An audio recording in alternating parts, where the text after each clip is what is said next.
Running fans, jumping fans, throwing fans, all around athletics fans, welcome to Talking in Ovals. I'm Alex Cuesta. I bet you guys didn't expect to hear us this soon, but we're back. We're getting something special going for this week because we have a special guest jumping on with us. Before we jump into that, Dave Hyatt, my partner in crime, what's going on, brother? Not much, man. 40th episode. Can't believe we've made it this far, and I hope that we keep going forever. We're not going to stop because you know what? There's plenty of runners that need to be talked about that nobody wants to talk about, but we are here to do it. We're here to share their stories and we're going to have a good time. So before we get into all the fun stuff, today is Thursday, May 18th of 2023 that we are recording. Please give us a like, share, follow, subscribe, rate us 5-star, Spotify and iTunes. Spread this word of mouth. Look us up on the socials at Talking in Ovals. So our show that we did earlier this week for any of our astute listeners, we talked to Danielle Barnes, formerly Danielle Toro, just an absolute monster for New Jersey running. Michigan, great over there when she ran, and now coaching over in Michigan at West Ottawa. Just an amazing show talking about her journey from not wanting to run at all, basically what we've heard a lot of people, and just coming along and had a great tale and great insight there. So definitely go back and give that a listen. But this week, later this week, we have a great show for you. We have, someone that I think, Dave, I don't think we thought that we were going to be able to get, someone of this caliber that right now, at this very moment in time, is right there with their nose in it. 100%, definitely a threat to an American championship, definitely a threat to be an Olympic gold medalist in the next Olympic Games. And we are pumped to have him on. He is Clayton Murphy, 2016 800-meter Olympic bronze medalist, and an Akron Zip. Great out of there. What's going on, Clayton? What's going on, guys? Happy to be here for sure. We're absolutely pumped. And, like I said, it's, this kind of got, thrown together thanks to Robbie. We appreciate you, Robbie. And, just happy that you could take some time because I know how absolutely you busy are, constantly training, because, that's what you eat, sleep, breathe, and do. So I want to start right away with our first segment that we like to ask everybody. When did you find the spark? When did you sit there and, everyone has a different tale to tell with when they kind of fell in love with running, when they sat there and thought like, this is what I could do for the rest of my life. When was that moment for you that was like, okay, I think I could do this running thing forever? Yeah. So for me, it was a progression almost like every year through the Olympics. So ran some low key track meets, Hershey track and field, field days, stuff like that. And I knew I was an athletic kid, but obviously every other sport draws attention more than track and field for me, especially in a school that's basketball driven. I played select soccer, travel soccer every single weekend growing up. Every single, elementary wannabe was Division I soccer player, Division I basketball player, nothing to do with track and field. Obviously you get into junior high athletics and there's no soccer leagues for the school. So run cross country in the fall because one of the buddies is like, yo, it's fun. My older brother did it. We'll do it. It's fun. That's all it takes. Every year from there, it just kind of grew. 7th grade year, you get a feel for it. I learned I'm pretty good at it. 8th grade, it's like, all right, compete for conference titles as an 8th grader, at a junior high level.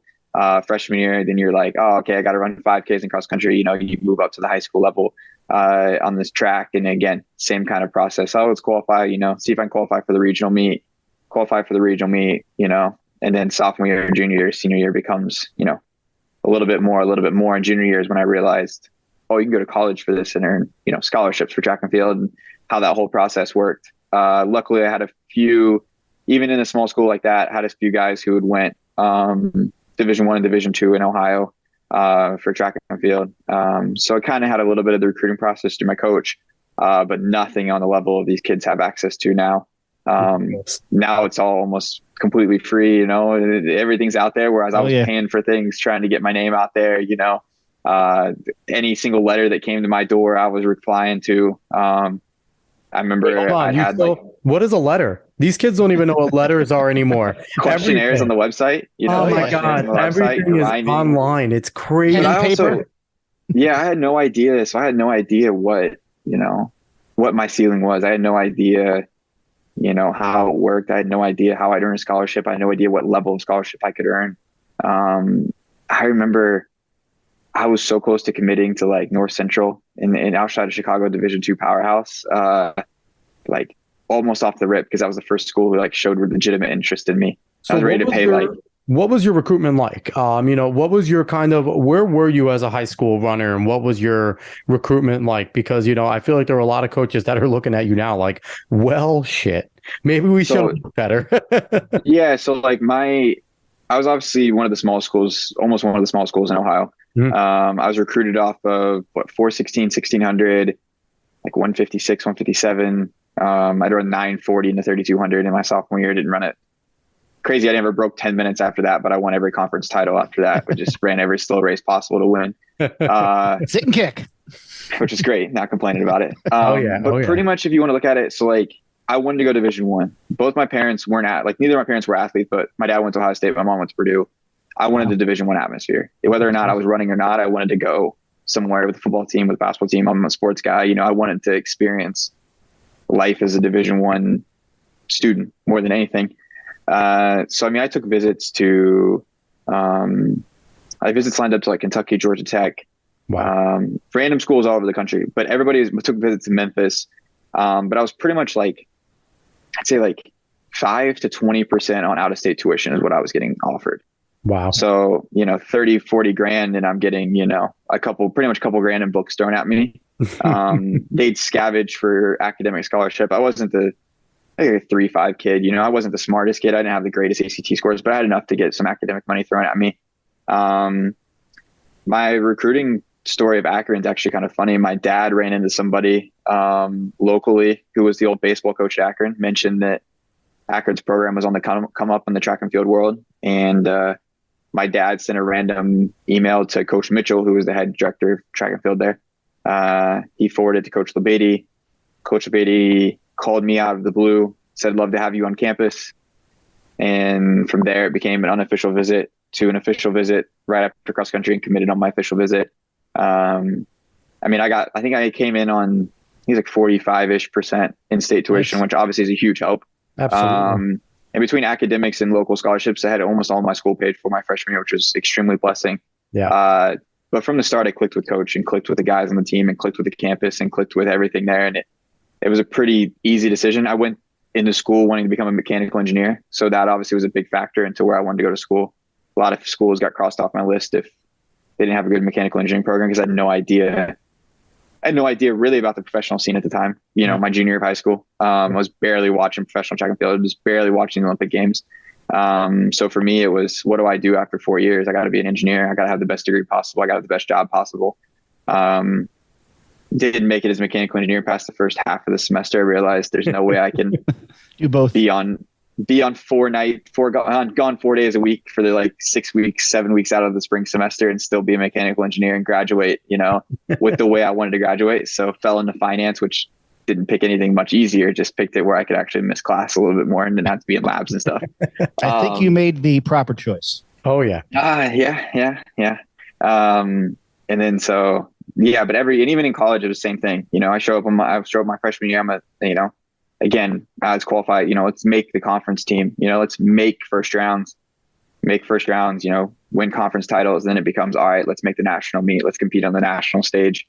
2015 in 2015 and sophomore year. And that became obviously very quickly into, NACX, Pan Am's, fell into a world championship spot. And then 2016, I'm almost running blind at that point, like no idea what my limits are. And just, every race I'm in, I just have that, like, I can be the best possible I can be, and go on that tear in 2016 and the 2017 spring. And it really was a progression all the way from 2009 through 2016. Almost every year was just build and build and build and build.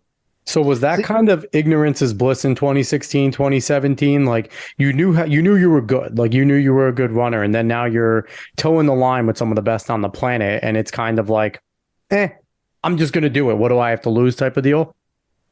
I remember I actually had this conversation like 2 days ago on the long run with a couple guys about the first rounds in Rio when I had David Rudisha in the first heat. Great, and, he was pretty good. My agent and his agent are close. And so I remember it was a couple of days before the race and crossed paths with him for the first time. Knew he was going to be in my heat. we had a short conversation, and after the conversation, my agent comes up to me and goes, "Hey, I want you to know he refers to you as the smart American." And I remember that, like, I'll never forget that, because I was like, wow, David Rudisha knows who I am and knows, like, I'm a smart awesome. guy, like, wow. Like, and I remember, like, every race was like, I remember the semifinals, I had a conversation with my coach on the balcony, and it was like, if I can follow David Rudisha in the semifinal, I can get into the final. Because obviously that's like, that was the ultimate goal in Rio, was like make the final, give myself a shot at a medal, let alone, medal was never on the table. It was always a shot at a medal, shot at a medal, shot at a medal. Right. And I said, if I can follow the best in the world and give it my best, at this point, like, who's stopping me this year? And so, yeah, things like that, I don't know if it was necessarily blindness, but it was for sure an eager young kid with zero ability to say no to him. I love it. So I want to go back and ask you about Coach Beatty, because not many coaches at that level, like a small D1, have a coach who's, run sub 4. So what was it like to have that trust in him, knowing that he as a coach has already done a lot of the things that you're trying to accomplish? Yeah, the first time Coach Beatty said I'd break 4 minutes, I laughed right in his face. First time he told me I'd break 149, I laughed in his face. So Coach Beatty is, he's as close to family as not family as I probably have in my life. I have some friends that I call nieces and nephews. They're pretty damn close. There's about 6 people, and I include him in that outside family. That's awesome. Well, we're officially in now. There, you're in. So you're on the show. We're in. Yeah, podcast. We're in. That's what it takes nowadays. But yeah, Coach Beatty is an incredible guy. He's a guy who, and I would say most coaches are, but you're an athlete with a coach. They're your ride or die. They're there for you no matter what. They're in your corner no matter what. But Coach Beatty and I clicked from day one. We still click to this day. Now I just get more of them because I'm the only athlete on the track with him and the only athlete he's coaching. So I get 110% of Coach Beatty, and any former Coach Beatty athlete would tell you that probably like 30% of coach is enough, and I get 110 or more of them.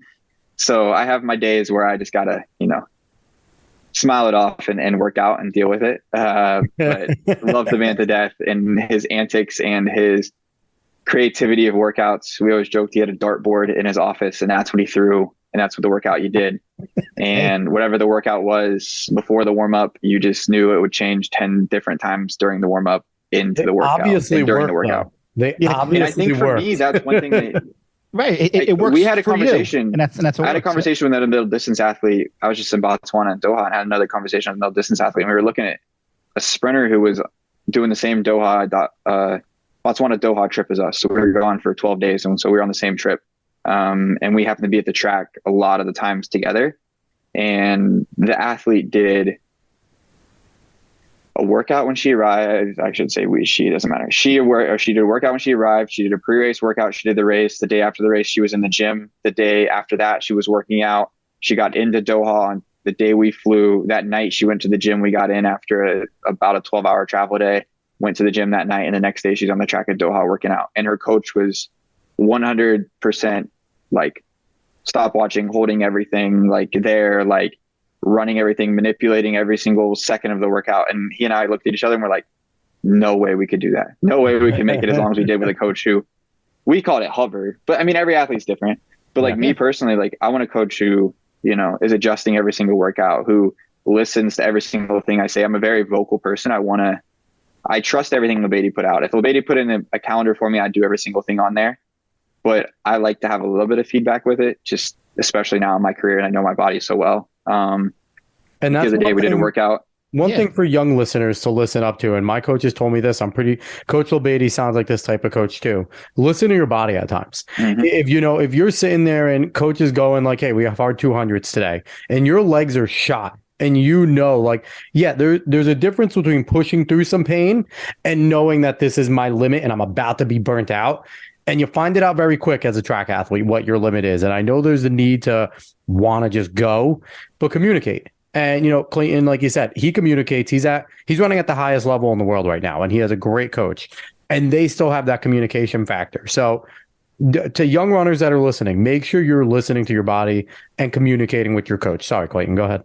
Yeah, you're good. There's a balance between, I think it ultimately comes down to the balance between trusting your coach listening to your coach as a coach, and also then obviously, giving back your feedback and your input and your how you're feeling. I mean, we did a workout where we did 200, 200 with short rest. We did 300, 300, 300 with moderately short rest. And then we were supposed to do another 200, 200 that was faster than the original 200, 200. And I finished the last 300 and I looked at coach and I jogged my rest and I looked at him and I said, that's it. I said, we just ran hills the other day. My hamstrings are tight. I've had such a good session here. I just came back from, 12 days away from home, 8-hour time difference. Like, I'm just getting adjusted. I said, let's take the win. Come back today, which is Tuesday, and do an amazing session to get ready for LA. And he looked at me and said, put your flats on, jog, you're good.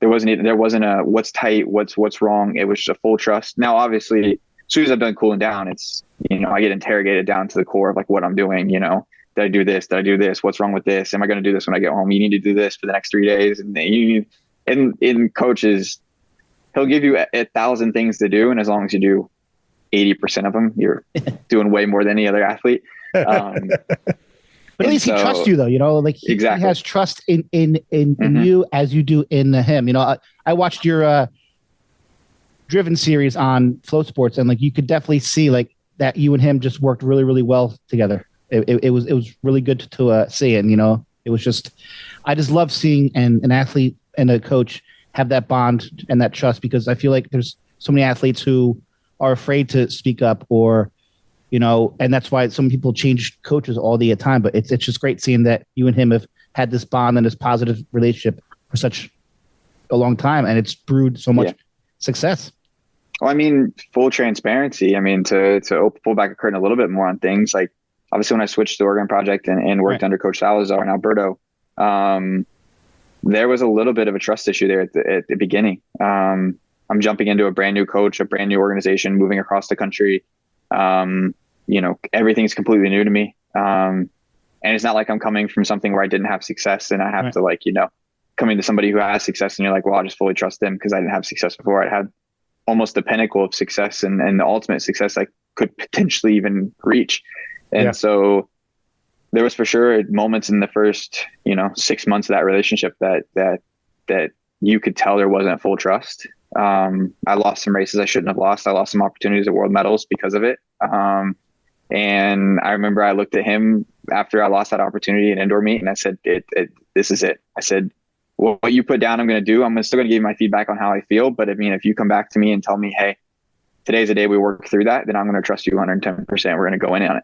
And it worked from then on out because we had that relationship where I trusted him to a T. He started to learn who I was as an athlete, what I needed, what my tells were. I think that's what Beatty knows so well. He knows my tells. He knows when I'm just tired and I still need to keep going, and when I'm truly this is it. And that comes with however many years and how many workouts and laps we've done on a track together. So it's like today we were doing 400s and last one I had to be fast on. And he's like, you want a 200 split? And I said, just give me keys at 200. You know exactly what I need to do or what you need to say to me for what I need to do the last 200. You don't need to tell me a time. Just from what you tell me, I'll be able to know what I need to do. And I didn't hear him because the wind was blowing, but I could tell by just the intonation in his voice of I knew I was on pace and I just had to keep going. But it was just it's that easy. I didn't even hear the words, but I could just tell by the way he was yelling at me, what I needed to do. So, now, do you have any, go ahead, Dave, any regrets that you left him for that short period of time, or was it something that you felt you had to do at that time in your career? Maybe, because, it was such a big team and, and so is that something that you look back on that maybe you wish that you didn't do, or are you all good for everything? No, I mean, I think, for me, I don't think a lot of people, when people make coaching changes or whatever it is, I think a lot of people ignore the fact that track and field athletes are athletes who, yes, we make a living what we're doing. Most of us, a select of us make enough to do just running. But track's a 24/7 job. It's not like a basketball gig where you go to practice for 3 hours, you come home and you do some recovery, but you click off your mind, you do whatever you want to do. You show up all year round. You get to train all year round. It's your life.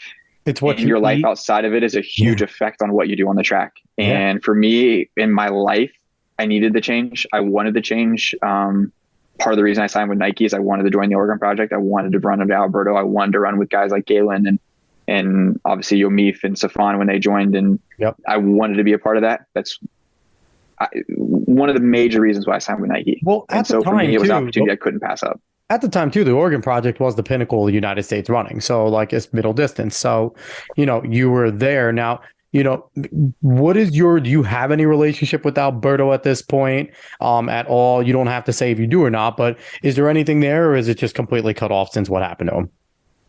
So it's been cut off. It's just been cut off. There was, I think, I don't know, since the safe sport ruling, I don't know what the technical ability to communicate with him. When the USADA ruling came down, I could communicate with him technically for non-track related things. I think we had one conversation when I moved back to Ohio. I think I had wished him a Merry Christmas. I think that's the only conversation I've had with him. And I just hoped him well. Because, it goes back to the Beatty ride or die. Alberto was a dude who treated me like family immediately as soon as I got to Oregon. I think I was at his house for 4th of July celebrations with his entire family, with like 40 some Salazars.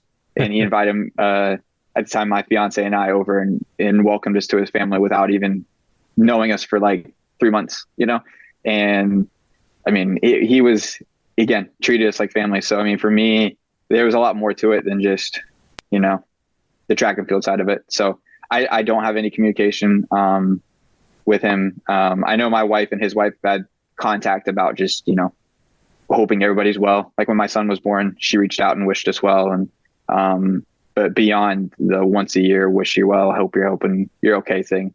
Yeah. So was it an easy choice going back to Beatty? Was that just the obvious choice after everything happened?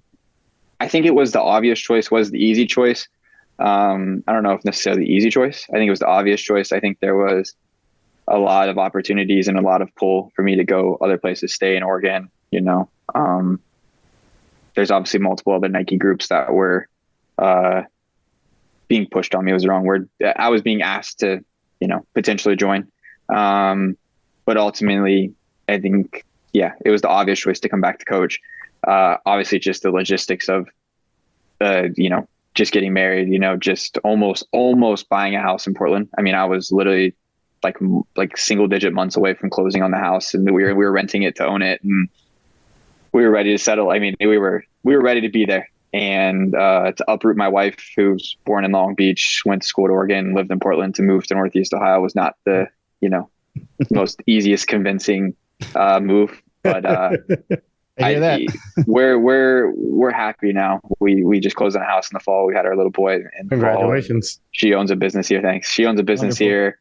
We're here for well beyond running now, which is funny. So what's it like, almost being bigger than LeBron James in Ohio now?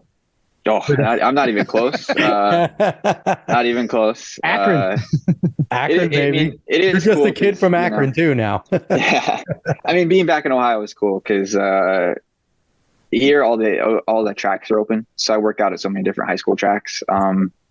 I rotate it because I get bored with working out at one. Plus, it's fun to just work out and post it on Instagram or whatever it is and see so many different people be like, oh my God, you're at my alma mater. Oh my God.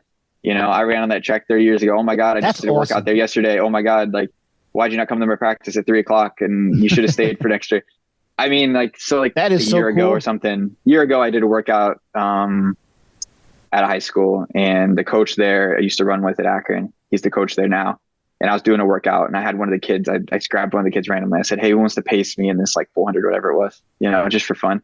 And the kid paces me, and he was so nervous, shaking, trying to hit the time on the right thing.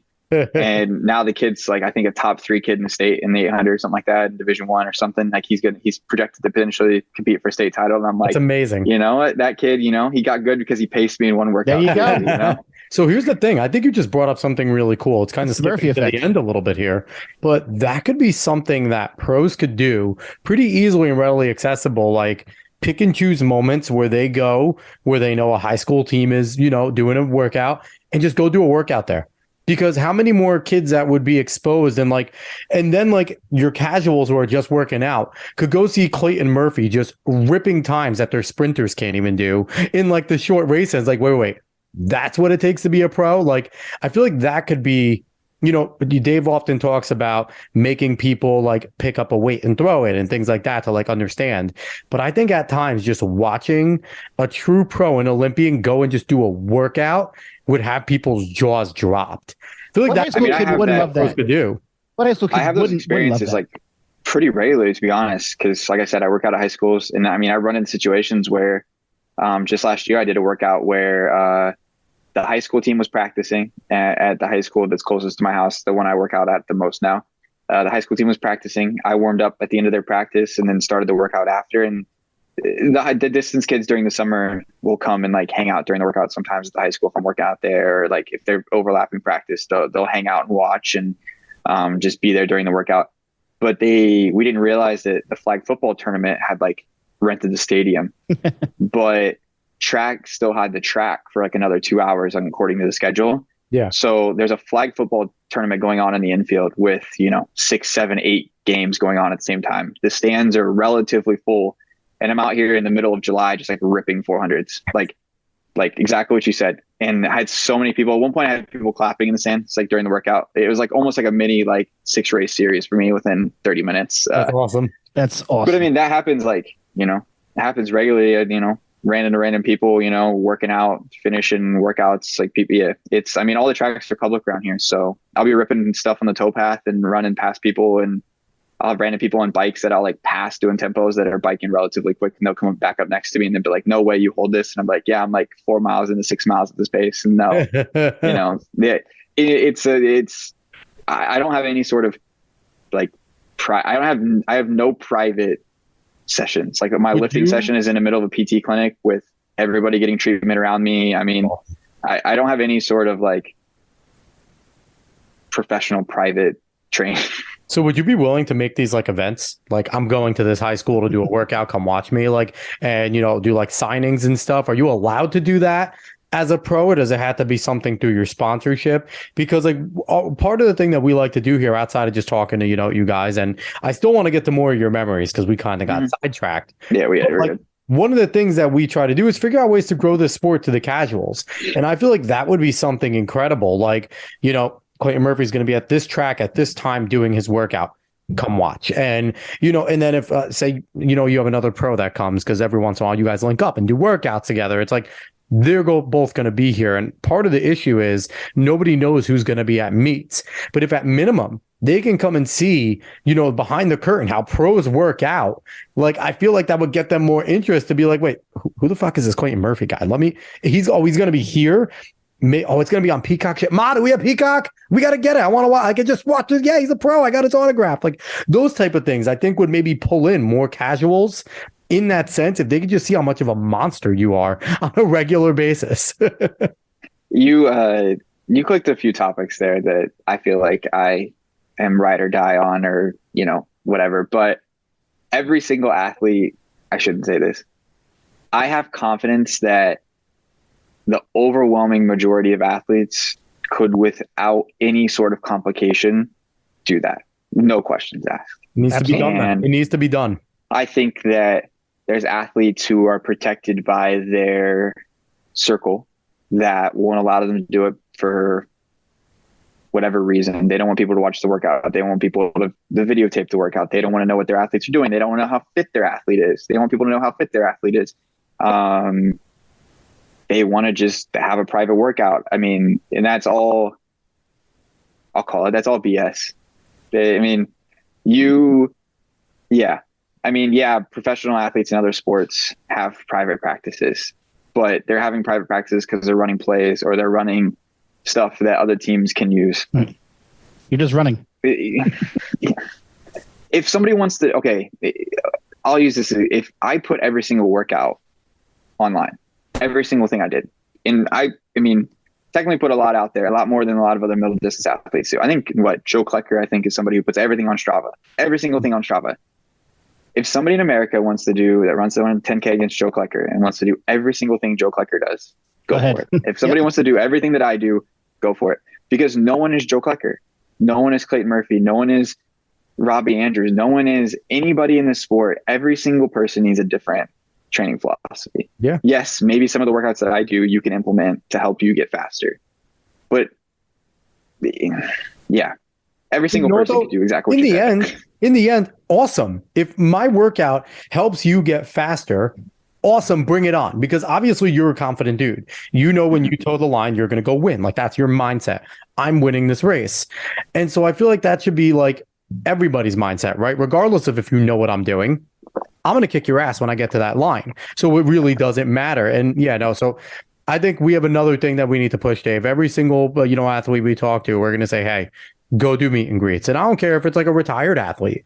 You know what I mean? It can't hurt for fan exposure and for getting these guys paid more money, which is what. But I always use the example. Everybody asks how you grow the sport, how you grow the sport, how you grow the sport. And I always use the example of almost exactly what you said. So we can use that example. Somebody comes to the meet and greet at Nordonia High School to my workout on Saturday afternoon in August, or we'll call it May, during the season right now. So then they're going to see me run at the LA Grand Prix meet next week. Yep. And they're going to, talk about me. They're going to talk about my accolades more. They're going to hype up the fact the USA Championships is coming up the first weekend in July. So then that person says, all right, I'm going to watch the USA Championships. Let's invite, exactly what you said. Let's invite a group over for USA Champs and let's watch Clayton Murphy and, watch the rest of the meet, but let's watch Clayton Murphy. Well, during USA Champs, 800 is only 2 minutes long. So they're going to find another event to watch and they're going to fall in love with Devin Aller on the hurdles, So now they're Ryan Krause throwing 76 feet. Ryan, yes. Whoever it is, they're going to fall in love with. And then now World Championships are on. So now they're exactly what you're saying. Let's have a barbecue. Let's have the community over. Let's have family over. Let's go this. And then that exactly happens and over and over and over. And yes, it's tough. It's not going to grow overnight. But I think the problem is that a lot of us are narrow-minded in the fact that people who love track and field talk about track and field. But everybody who loves track and field has already talked to everybody they know about track and field. Absolutely. Like everybody in your inner circles, you've already told about track and field. And you guys have a podcast and you guys talk to these amazing athletes and you guys are grinding to help the sport, and share stories and do all this. And everybody who knows me knows that I run professionally. But it's that like next circle. How do you get from that circle that you tell every single person about it? How do you get them to tell then every single person about it? And it's all about peer pressure. Honestly, it's peer pressure. If you have one person sitting there and you're hoping that, every single group of friends has their alpha, right? Like period. Like we know that. If you can get to the alpha that they're like, we're going to go watch this meet. Oh man, I don't want to watch track. No. I just saw Clayton Murphy run in person. You want to see him race. Like you want to get hungry to see that. The current product, and the current sport and the current what it is will not do that. I mean, it's just, it's ultimately like, I think every time something happens, like an announcement came out hours before this recording about an athlete not showing up to a major meet coming up. And those are the exact instances that I realized like nothing changes year after year, meet after meet, instance after instance. The sport is just running in place for lack of, better terms. And a lot of it does start with the athlete treading themselves having, providing more exposure. Kind of like you said, like you're going to high schools. How cool is that? Like if a pro ever came to my high school, I'd be a fan for life. And then that would have grown me onto other athletes. I think that's tremendous. That might be one of the best things that we've heard on this podcast yet. That is so cool, and to give accountability to the athletes themselves, because everybody wants to blame everyone else who's higher up, but a lot of it can stem from the athletes too. Yeah, it's so many different people's fault. There's not one person to point at. There's certain people that you could point more fingers at than others. But ultimately, I think there is a lot of people who are trying. There's a lot of people who are really, doing whatever they can. Example, you two right now. There's a lot of guys who are doing everything they possibly can to, grow what we all love to do.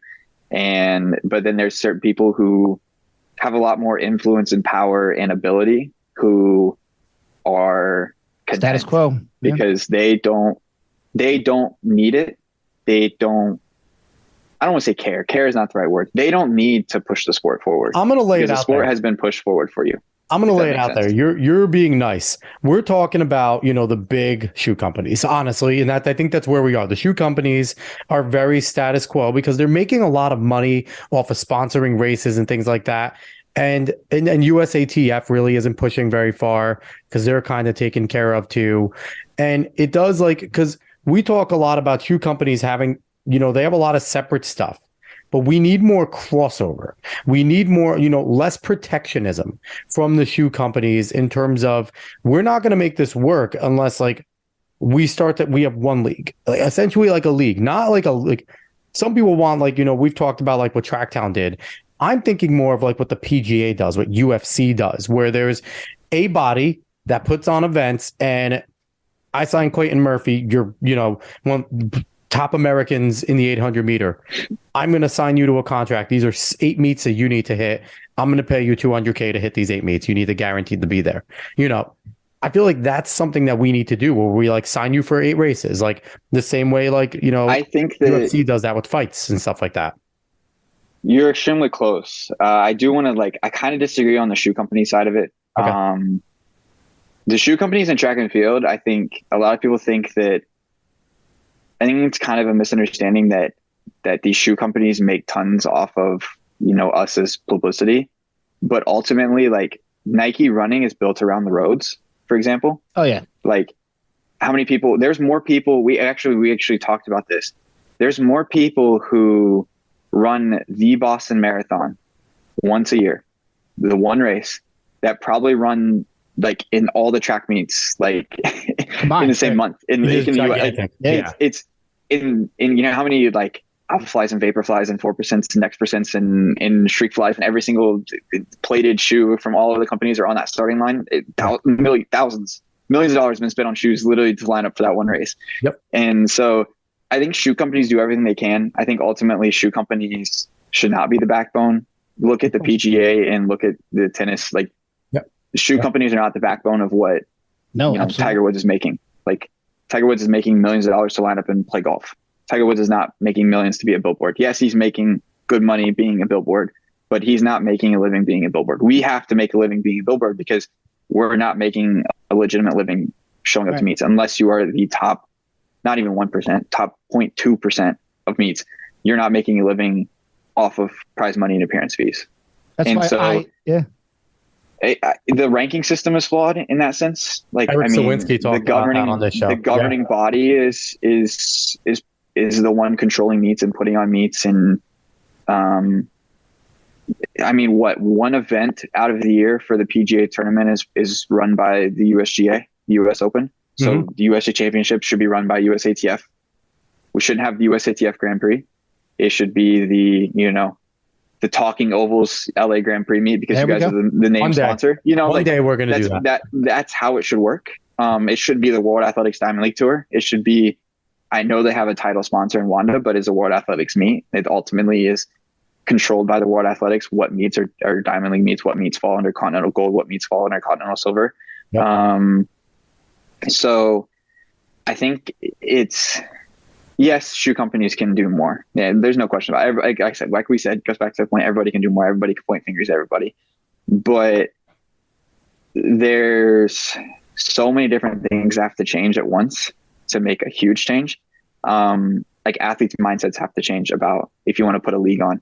Because, let's do this, for example. I'm going to call it out. Sydney McLaughlin is whatever, Lavone or whatever, is not running at LA anymore. Hasn't run since World Championships.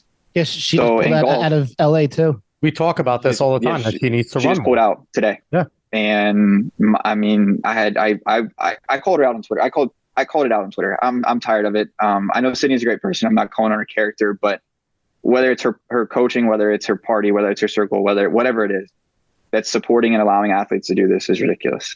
And I had somebody commented and said, "Wow, my tickets now. What am I going to do about my tickets for the meet?" And so I said, "Samir Venmo, I'm paying for your tickets.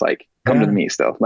But that person is disappointed now. It's somebody goes, you see other stories online about somebody flies to a game in the NBA and their person rests, and then that player then sends them to the next game because they feel bad about it.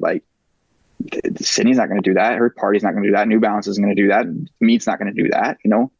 there's no repercussions. And so there's so many different things that have to change. There's so many different people who have to step up, and people who are small fish in a big pond, can only do so much, I think ultimately meet we and were greets, talking about, but I think ultimately you were talking about with the groundswell. If we can get more athletes like you, because me and Dave were looking up, we're curious. You're the 4th fastest American 800-meter runner of all time, with the 7th fastest time of all time. Like, you're legit as it gets in terms of an American runner, and we need more people like you, what you're doing. And I think if we get enough people that are in your echelon doing these type of meet and greets, we had my buddy Adam Vess on a few weeks ago, and he works within the industry, and he's adamant that it needs to be a groundswell. If you get the groundswell to go, then someone with a deep pocket will look and say, I want to tap into that, and boom, this is when we'll get change. So we need the groundswell. And what you're doing, if we can get more pros, guys that are sitting there that are going to make the finals at USA's, consistently. There's a few guys that you expect to see. We expect to see you. We expect to see Bryce Hoppel. We expect to see a healthy Donovan Brazier. Like, there are certain people, if Robbie's healthy, like, that we expect to see at the line. And this is a good way to do it. Go do go do your workouts, let people know where you're going to be, do meet and greets, and say, hey, make sure you check out this meet I'm going to be at. Make sure you get, I'm going to be at USA's. I'm trying to make worlds. If I make worlds, root for me. And I think if you touch enough people that way, it will get outside of the tracky circle. Because you'll get casuals that see it. You ran with a bunch of flag football or whatever going on. They're turning around going, Jesus Christmas, he's fast. Like, that's I think the best way. What you said might trump everything that we've talked about on this show in terms of how to grow the sport. Yeah, I think it's for sure a huge start. I think it is. But showing up for meets still is just as big. Showing up for meets too. And you can said, know that, like, the big money comes. Mm-hmm. The big money comes if there's a swell, but the people who are in control have to let the big money in. Meets have to get on TV on the right channels. That's and the thing. If you're not in line with a certain organization, a certain federation, you can't have a meet no matter who's in the meet on a certain channel at a certain time. It's the TV structure. There's so it's yeah. And the presentation needs to be better. On the free side, the presentation needs to be better, because me and Dave have talked about it. You have to pay for Peacock to get on the world feed to actually watch the meet, because if not, it's all fluff. It's all fluff. You're getting interrupted by this story, and every once in a while, it's fine. You have a great story, you want to tell it, cool, but don't tell it during 20 minutes of the 10K and let me only watch the beginning and the end, because I want to see these guys clipping off 4:30 miles, and let's explain to people what they're really doing out there. Like, it's so terrible to watch it on TV. So bad. It's to me, it's like, has people in our sport never watch other sports? That's what I always think, that when I watch our sport being produced and being broadcasted and being commentated, I'm like, have they never watched or listened to other broadcasters? Like, do you not watch the Masters? Do you not watch Formula One races? Do you not watch NBA playoffs? Do you not watch like other sports and the production and the stories? NASCAR. Like, people will sit there for hours and watch NASCAR go around in circles for 3 hours. I'm addicted to Formula One. I will watch Formula One practice for 2 hours. For practice. Absolutely. Practice. For qualifying and practice. Hell yeah. But they will talk about what every single 20 drivers had for breakfast. Why what the troubles were with getting, whatever team's equipment to the meet. You line up at the meet, and literally I think I can count on one hand how many meets that I've lined up for and had somebody from the production, the meet, like media staff and or broadcast, ask me about the meet, ask me about how I felt. You know how easy it would be to send me a message on Instagram as a commentator and be like, hey, Clayton, how's training been going this week? How was travel in? Are you excited? And any all I gotta say you want to tell us, any trials and tribulations, this and that. Yeah. Stepped off the track 3 days ago, have a bum ankle, been grinding to get here, but I'm super excited. I've had a great training block prior to that. You know how easy it would be to be hey, Clayton Murphy, like you said, 2-time Olympian, Olympic medalist, had some troubles with training this week, but we're interested to see how he goes this week. He's one of the favorites coming into this race, but he might have an issue. Let's watch out for that. Yeah. So much more intrigue too. they literally cut and paste the exact same intros, cut and paste the exact same. I have the exact same kick that I've had, even though my kick has not been that great the last couple of years. I still have the exact same kick I had. Like it's awful. They don't even show the meet in the order that it runs. Like it'll be dark for one event, then they'll go back and show something from the daytime. I'm like, what is going on? Like the only trouble with our sport is it's ultimately tons of different sports. Like that's the ultimate trouble. Every sport within the sport's not going to be happy at the end of the day if you start changing it, because everybody's going to think that they're going to be, thought of less, when the ultimate truth is not every sport is equal within our sport. It's the hard truth of it. The 800 is not equal to 100.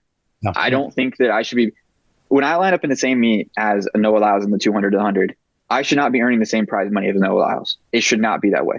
People do not pay the same amount of revenue to come to watch me race in 800 or anybody in 800 as they did Noah Lyles in the 100. So why is Noah Lyles making the same money I am in prize money? Noah Lyles' event is the event. They should be making the money. It's like the quarterback versus the receiver versus the tight end versus the left tackle in football. Like, you acknowledge that all the players are necessary in football, but they're not all making the same money. There's some positions of more importance in football that are going to make more money, and all the but within the sport, within the sport, they're treated equal. That's true. Yes, I mean, so an organization to be good treats every single position on the offensive line as important. Maybe not as important a quarterback in the sense of things, but they spend as much money. I mean, you know what I'm saying? I'm a Bengals fan. We need to spend way more on the offensive line, and they have been, because they realize, like, we got to have a good offensive line to protect the guy we're spending millions on. So you're spending millions on Noah Lyles to line up in 100 meters. You've got to have a supporting meet around him. You can't just have a 9-second race and that's the entire meet. You've got to have a supporting cast around him. You've got to have a great meet. You've got to have depth. You've got to have a production. But they can't treat. There's a reason why they don't do a story on the offensive guard for the New England Patriots. Right. They do a story on Tom Brady back. You know what I'm saying? Like, yeah, yep. But they know about the offensive guard. So when the offensive guard makes a play, or he goes down with an injury, or he randomly picks up a fumble and runs it in for a touchdown, they know exactly what that dude went to high school, and they know that his grandmother passed away a week before the meet, and the game, and they can talk about it because now he's in the limelight. If the 6th place random seeded dude at USA's wins, they're going to be like, "Oh, he had a season best of 48 seconds in the 400. We didn't see that coming. Personal best." Yeah, that's it. So they're going to talk about who didn't win. So here's a question for you, and this is kind of something that I brought up a few weeks ago. I think I brought it up a few times, but in terms of if we were going to do like a weekly type of meet thing or every other week type of meet thing, how would you feel if we did like 2 days of prelims that were kind of in the dark? Like if you had to pay for FlowChack or whatever to watch the prelims, and then we had 3 successive days of finals. Like the field is on Friday, distance on Saturday, or distance or whatever, field on Thursday, distance Friday, the limelight sprints are all on Saturday. Do you think that's something that people could tune into? Because, golf is 4 days, and certain sports do take this time, but you'll be able to sit there and tap into that, and people will know, okay, the LA Grand Prix is going on. Oh, I heard there was a really good thrower. That's on Thursday. And and it's all finals. So you're not worried about prelims or anything. Like, you're seeing the fastest races run here. And now everyone kind of gets a time to shine. Like, you'll have the 100 through 800 on that sprint day. Because let's be real, 800 is a really long sprint. But then you're now being able to run the 15, your steeple, and if 5 or 10, you probably should choose which one you want in that meet. Yeah. But it's like, it makes it less boring, because part of the issue with track is it could be really boring. It's boring. Dude, so boring. It's boring for people that enjoy it. Prelim after prelim. So obviously World Champs was the first time I watched World Champs from home, or Olympic Games, being in the sport now. I was so bored watching it. Not going to lie. It's tough. Obviously it's tough to watch it because, I wanted to be there, I wanted to compete. Yeah. But I got over that fact after like the second day. I was refusing to watch it for like 48 hours, and then finally I sat down and watched it. And I watched the whole thing. I watched every single race after that. And I was so bored. My wife and I were like, we have to wait like 2 more hours for this thing to end. I think I've talked about it. I think golf does a great job. I think golf does takes a boring. I love golf. Takes such a boring sport and creates a product out of it. Creates an exciting feature out of it. I think you're onto something for sure. I've mentioned it before. I think I think Diamond League should have prelims. I think highest level of meet should have prelims. I think the LA Grand Prix should have prelims. Run them on Thursday, put, a high level, high production 90-minute meet together on Sunday and blow through it. Maybe you have, and maybe your you have some diehards prelims will on Saturday night. We'll stream that prelim. Yeah. You have prelims Saturday, you have prelims Friday, and you have finals Saturday night and Sunday night under the lights. Yeah, exactly. But you put together 1 hour of high action, high octane. You got to figure out a way to run a meet logistically where there's not 20 minutes of athletes setting up blocks and running hurdles. I don't know how you do it. You run the 100 on one side of the track, you run the 110s on the other side of the track, and you go straight from one thing to the other, and you just like in high school, blow through it. Finals. There should not be 20 minutes between events. No. There should not be 20 minutes. But you throws, I mean, I can't sit here and say I know, tons about the field events, but to me, like the way the Diamond League did the thing, they fumbled the bag for sure with the top 3 thing. I think they were on to something. But the way they did it was just wrong. Like if you're going to take the top 3 into this like elite final, give them like 2 or 3 jumps each and make it a 10-minute thing and let them go at it.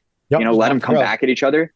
Let them, let the 3 of them jump, and then the farthest guy jumps last. And now they're going back at each other. Put the top 4 guys in a final on Sunday night in an hour window and let them have 15 minutes of the window and go at it. Like let them go at a jump. Have a storyline about it, or have the women and the men going at the same time to alternate.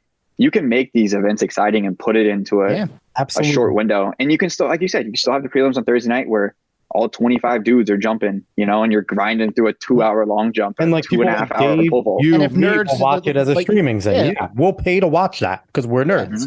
It's like I pay for F1 TV to watch 2 hours of cars drive around the track and and that has zero implication on Sunday's final. No, doesn't even qualify. There's zero implication. That's not even qualifying. Like I'm watching as do pre-meet pretty much. I'd be watching. I always said they should broadcast pre-race. I always said they should create an event out of it. I've told numerous other media companies, how cool it would be for a meet. My always example is Millrose Games. How easy it'd be for Millrose to say, hey, as an elite athlete, you have 2 hours to get to the track to do pre-race. You know why? Because during those 2 hours, you 2 guys are going to be sitting on the infield doing a production. You're going to have cameras on the track. You're going to have athletes coming through and doing quick interviews. You're going to have somebody walking around with a mic. I'm going to be in the middle of my strides, and you're going to catch me at the end of the stride and be like, Clayton, what's your pre-race like? How you feeling? What'd you have before you got here? How'd you get to the armory today? Yep. You take the train? Did you take the Uber? Did you take the shuttle? Like, what are you doing for dinner tonight? Where are you going to hit the? Are you going to hit the Giro stand outside? That's outside every single race for the Armory, and we all have gotten the Lamb Giros out there. Every single person that went there has gotten them. You know how great that 2-hour production would be? Oh my God! Everyone would tune in because the thing is too. Now you get to know Clayton Murphy, and you get to talk. You get to hear him talk, and like you're not just a post race going. Yeah, that race worked out really well. That's yes. I really thought I wasn't gonna. They made the move, and then how'd the race go? What'd you think of the race? Yeah. So how'd you win? I just ran fast. Thanks. Congratulations. Yeah. Who do you want to thank? Faster than the other guy in the race. Yeah.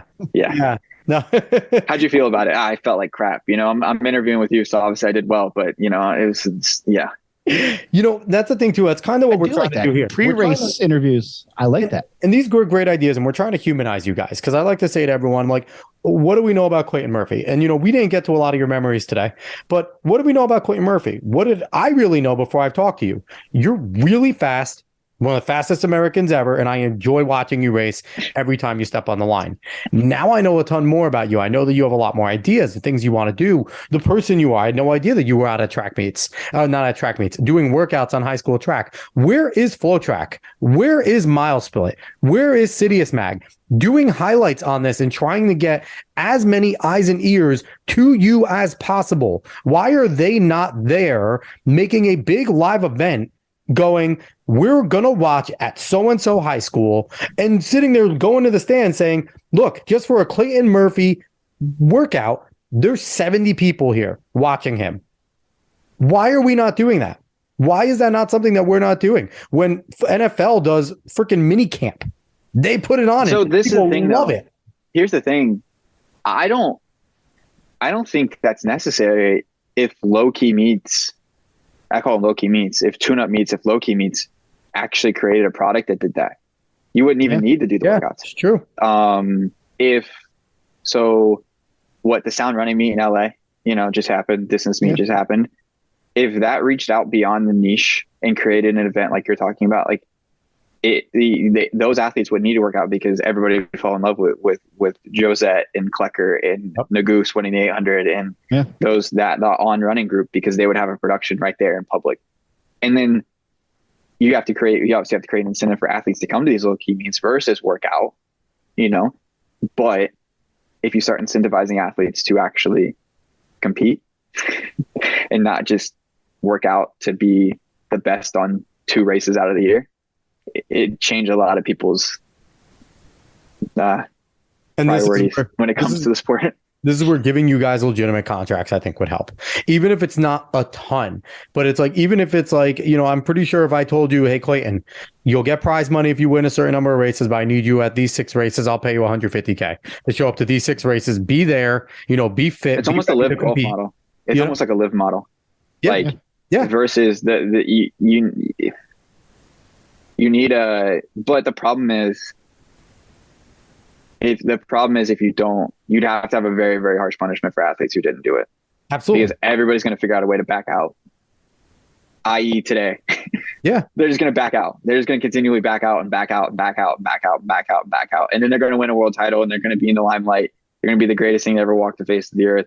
And then they're going to back out and they're going to back out and they're going to back out. And then they're going to win a US title and they're going to be the greatest thing. It's so easy to be back in the spotlight when you win 2 races out of the year and compete at 2 races out of the year. But for the consistent athletes that do go, for the consistent athletes that are very good and continually go and get really pushed, now you're going to already see their faces. And then when they're also at Worlds, when they're also at USAs, they're going to be already a no name as well as those people that win. And there's also going to be guaranteed money there. So there's a lot of athletes that living good started the race more. I mean, Noah and Fred and Andre DeGrasse and Marcel Jacobs are starting to race. Like, these guys are starting to kind of put their names out there and starting to put their foot on the line. And kind of they're all enjoying themselves too. They're all night races like every weekend. Yeah, and I think these athletes are starting to realize, like, it's part of what we do. We compete. We're athletes. I think there's a select few. I put this in a tweet tonight. There's a select few that can propel our sport forward, and only select few of that select few are actually propelling our sport forward. But it takes that whole group to propel it forward as a whole, because it's all these sports got to move at once right now to keep it going. So I have a question for you. What changes? Obviously, Dave, you and I, we've all went from high school to college. So obviously, a lot of things change. And as you get better, certain goals change, right? Like in college, you're already slowly starting to pick and choose meets you're going to. But for the most part, you compete almost every weekend in college. What changes as a pro? Like, why do pros start to take that step back, and where we were competing every weekend, at least every other weekend, twice a week in high school, twice a week in high school? Why is it that all of a sudden we get to the pro level and it's like, whoa, got to be perfect every time? Like, when I think there's some of my best races at like 80%. Like, yeah, there's a couple of things. I think one is like mother time or father time, whatever. Yeah. I mean, you just get to the point where you just can't race.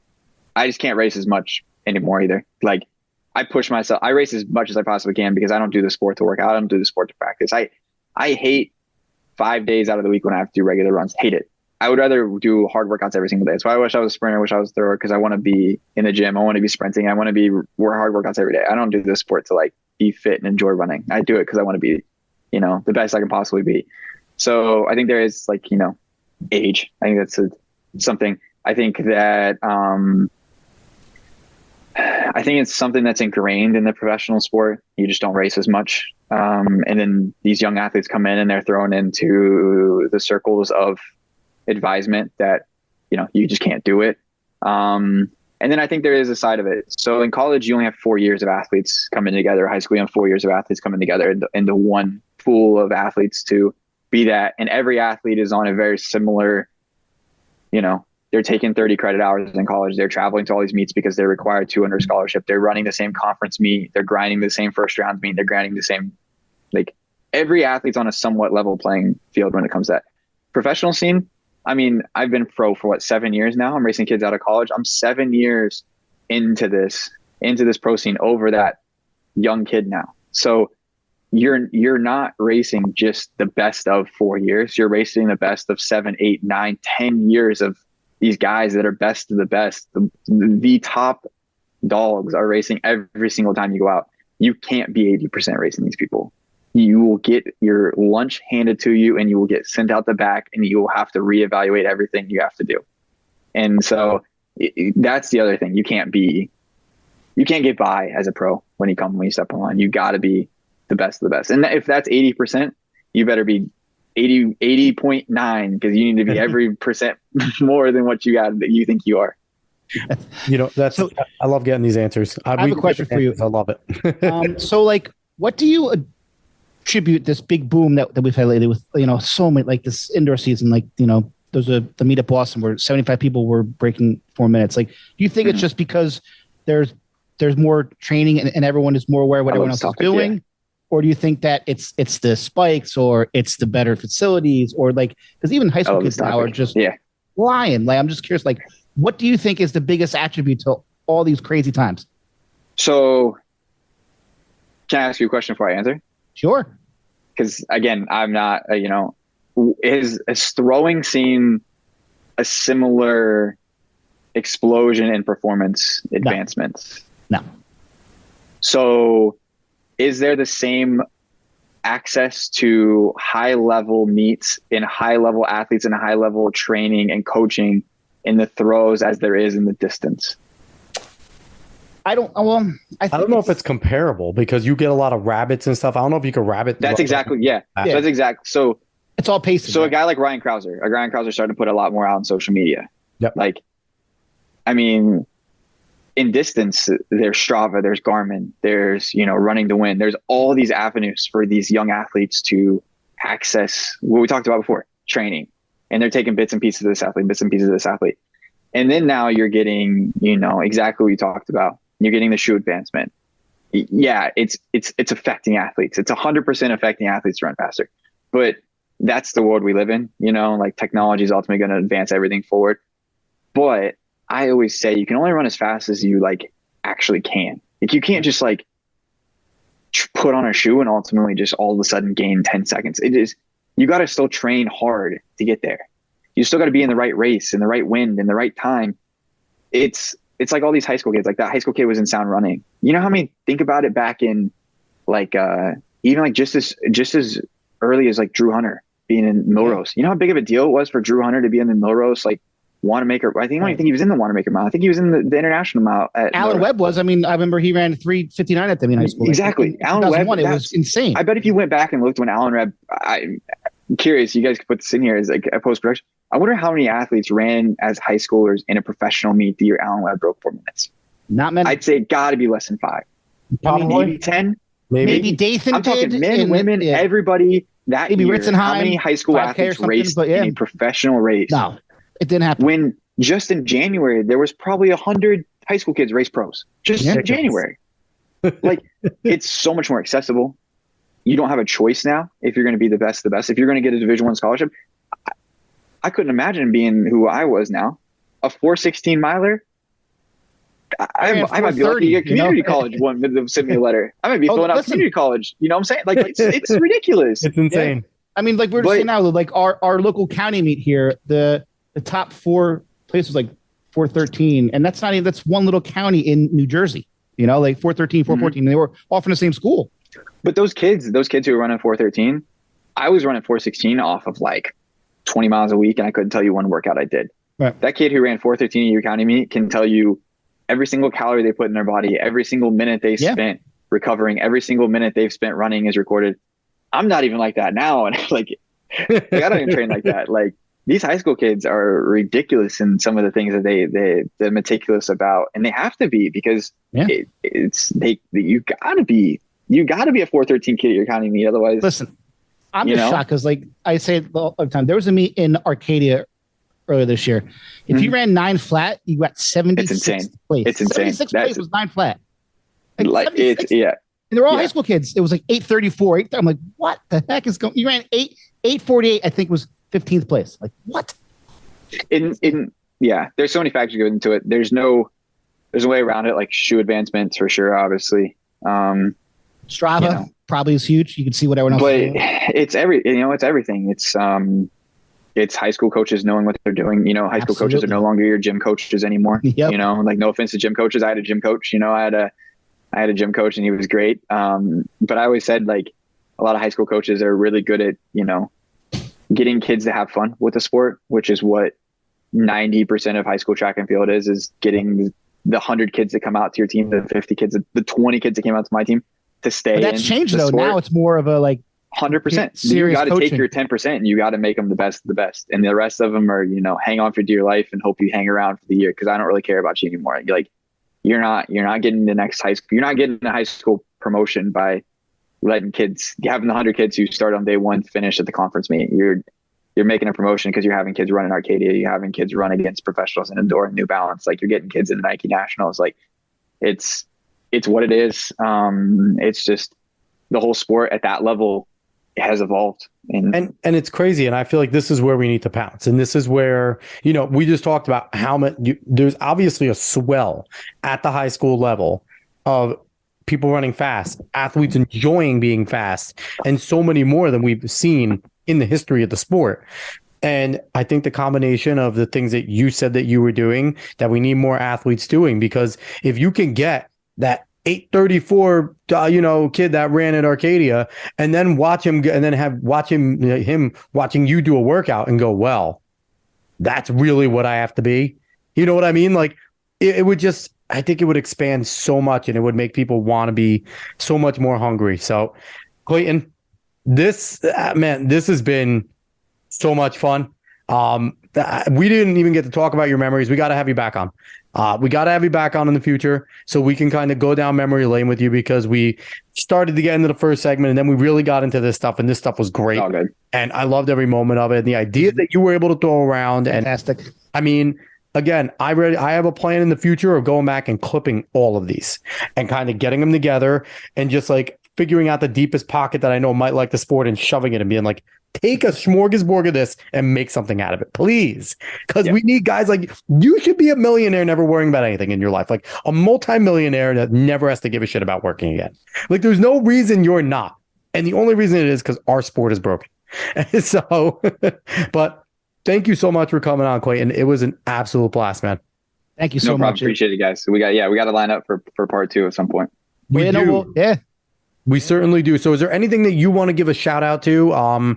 Anything you want to promote before we get out of here? Any meets that we're going to see you at that anyone that's listening can go and find? Because again, you have to find half of these freaking meets. Yeah. So we got LA Grand Prix coming up about a week after after this is coming out. So if you are listening to this after LA Grand Prix is happening or it has happened, I'll have some meets in Europe. I'll put out on social media.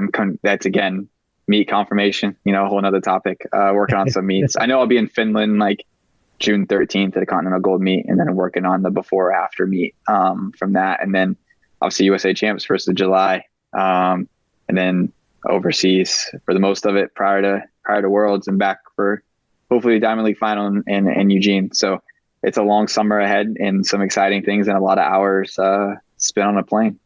Awesome. Dave, you have anything else before we got to jump out of here? I mean, I just, it's always good to get an athlete come on who's honest and speaks their mind and isn't afraid to kind of tell it how it is.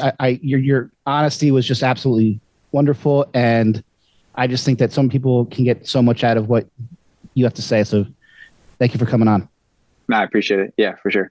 Yeah, so once again, he was Clayton Murphy. He's an absolute breath of fresh air in terms of professional athletes, coming on here, telling it how it is. And a lot of people need to listen to us, take a lot from it, and let's build this sport, because there's plenty of us that want to do it. We all have to get together and we have to freaking do it. So once again, go look out for him. One of the fastest Americans. And I think, when all is said and done, I think he's going to be staying there as the fastest American in the country once we have USAs this year. So Clayton, thank you so much for coming on, everyone. This is Talking to Nobles. Like, share, follow, subscribe, rate 5 stars on Spotify and iTunes. Spread this word of mouth. Find us on the socials at Talking to Nobles. We'll be back again next week. So long, everybody.